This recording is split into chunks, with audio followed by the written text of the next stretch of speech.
Irene Mwenzire ow'emyaka 89 akazara abana mushanju omuri na Charles Karabarinde omuvugi w'enyenyorranganwa kandi wari kugira ngo namubinga aha kibanja ekiba yamusigiri. Mu myaka igihwire ginashenye byona yagira mutabani wanjye wundi umukesha yamuza atamanyana ibintu byawe akabitwara atushaka kuseba ibintu byo mbona atwara azaho abigega harimo yatandikiraho ibintu ya nko bishenya nko kushenye ngo nko kushenye ikiruko kutamwesengenge nko kushenye muri byangere nanimbagambe Nyamukikurugo nagira ngo kwiha umushija we Eliesafu Mwenzire argo magara genseji omwaka gw'2007 omutabani Charles Karabarinde akatandika kumubinga hacibanja na nabanyanya ngo tubine ku bano baragwa omubuhangwa bwa Ankole.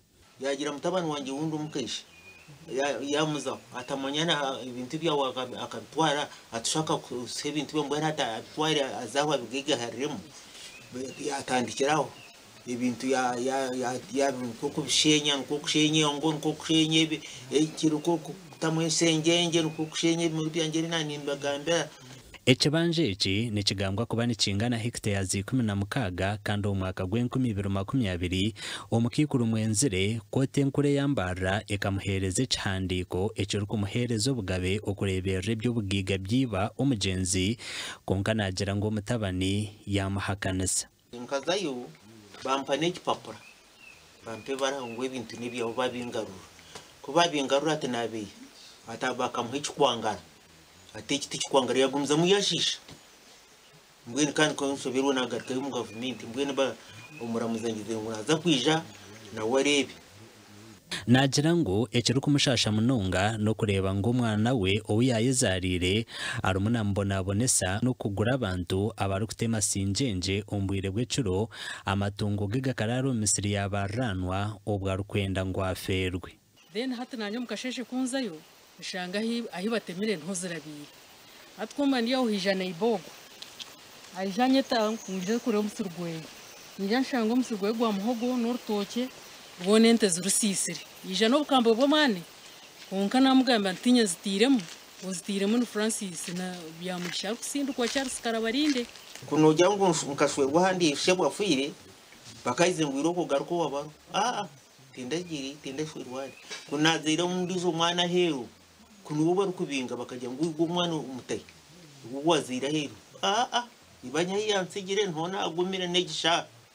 James Namara urichairman w'entebe yo kubanza kandi uyu n'obuzare na family egi nagira ngo cy'umwana kunyorora umugoyina na nyina tico bonto konko kundu kutekateka iba akanye n'abakazi babiri none kutekateka akanye n'abakazi babiri akabakaza ondijo akata kwatagana akata ruwentete atugu mukiko no wori wentete kandi umukazi ondijo akata kwatagana gina niba nanum kuhibintu ya muhibintu biki kandi abana ine bingi mwe n'abana bori mukazi ondijo tubashimirwa n'ibintu biki reba basigire kandi ngugu ari n'ibintu bingi ni mumwojo mugo mukazi ondijo none ndogo mwojo no kubaterana munonga akwena ngo nawe ubwireke bamwongere nawe agire bingi k'ibyamba bari ibindi none ndende wakucyaka baterana abo kuba mukuruhi namwikirizamo akwana watwira manager w'ibintu byampaha.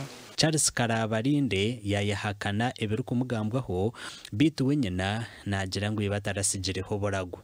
When our father gave us all this land, before my brother Twinamosko, before he died, also he wrote a will stating, I have the papers here, stating that this land that he has left will belong to his son, the son who will look after the sister.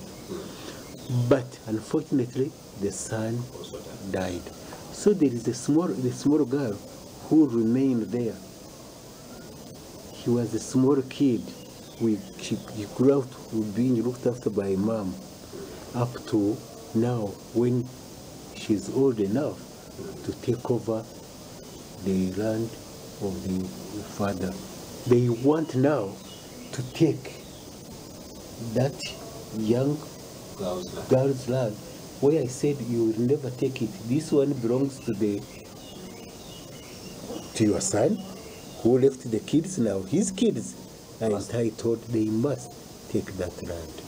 Ebiragiro ebirukwata habyo kuragwa ebyo bugiga bw'omuntu fire nibigira ngu omusika naragwa kacweka kamwe harigana bwanyuma y'omugabo ogurukwingana n'abandi bana abojona n'abishiki obucweka 75 harigana nyina yaba tarashwirwa handi naragwa obucweka 15 harigana kandi ebicweka 9 biragwa abantu abakuba batwire no barebererwa omugenzi. Etteeka ligamba nti okujjako nga namwandu oyo atuuse ekiseera n'addamu n'afumbirwa omusajja omulala awo asobola okuva mu maka, naye amaka ag'obufumbo matrimonial home tegabeera kitundu kw'ebyo ebigabanibwa, asigala namwandu ng'ali mu maka ago era go tegagabanibwa.